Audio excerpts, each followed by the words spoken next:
ज्ञान रूपाचा ब्रह्मानंद प्रदायनी ब्रह्मानंद प्रदायनी महाविद्या महालक्ष्मी श्रीमत्त्रिपुरसुन्दरी भुवनेशी जगन्माता पार्वती पार्वती सर्वमङ्गला ललिता भैरवी शान्ता अन्नपूर्णा कुलेश्वरी वाराही छिन्नमस्ताचा तारा काली सरस्वती तारा काली सरस्वती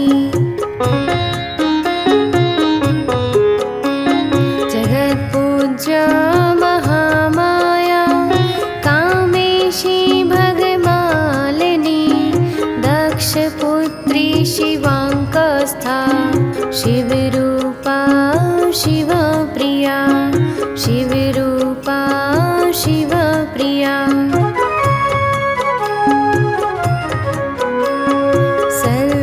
सर्वसम्पत्करी देवी सर्वलोकवशङ्करी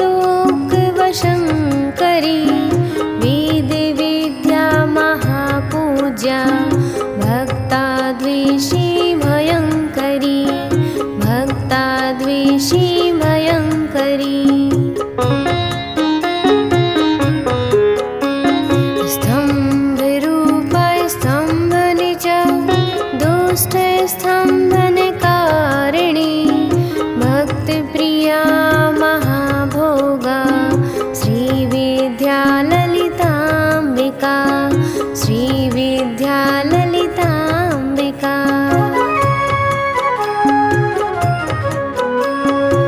मैनापुत्री शिवानन्दा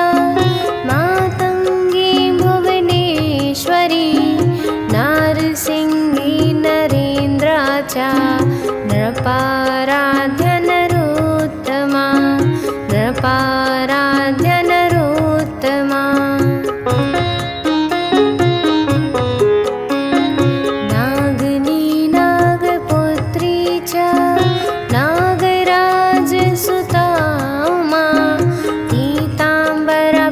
पुष्पाचा पीतवस्त्रप्रिया शुभा पीतवस्त्रप्रिया शुभा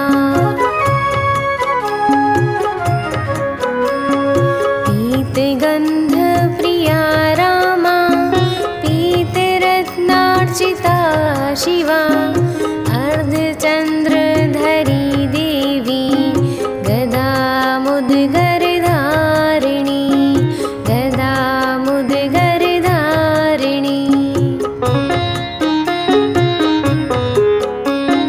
सावित्री त्रिपदा शुद्ध सद्यो रागविवर्धिनी विष्णुरूपा जगन्मोहा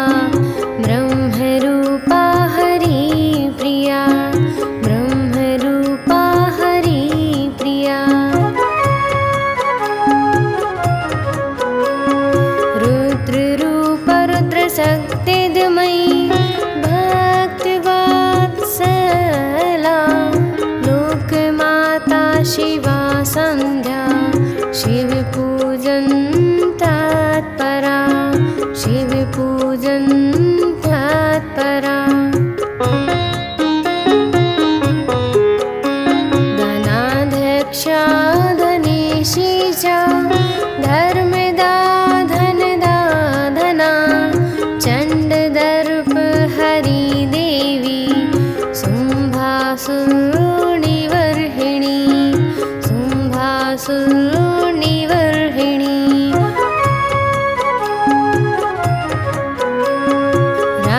राजराजेश्वरी देवी महिषासुरमर्दिनी मधुकैटभहन्त्री च रक्तबीजविनाशिनी रक्तबीजविनाशिनी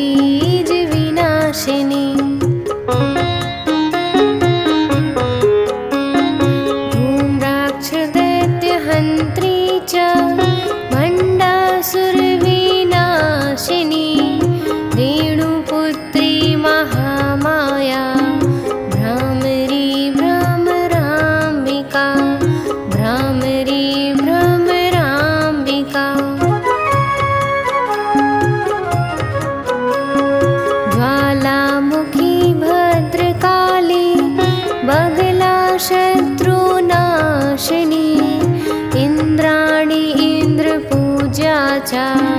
गुहमाता गुणेश्वरी गुहमाता गुणेश्वरी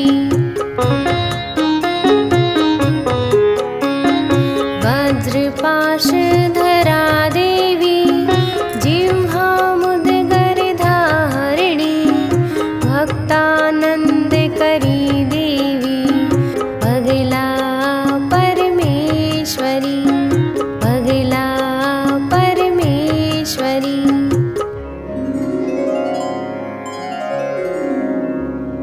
अष्टोत्तरशतं नाम्नां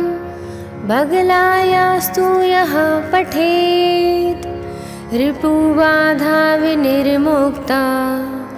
लक्ष्मीस्थिर्यमवाप्नुयात् भूतप्रेतपिशाचश्च ग्रहपीडानिवारणं राजानो वशमायाति सर्वैश्वर्यं च विन्दति नानाविद्यां च लभते राज्यं प्राप्नोति निश्चितं मुक्तिमुक्तिमवाप्नोति साक्षात् शिवसमो भवेत्।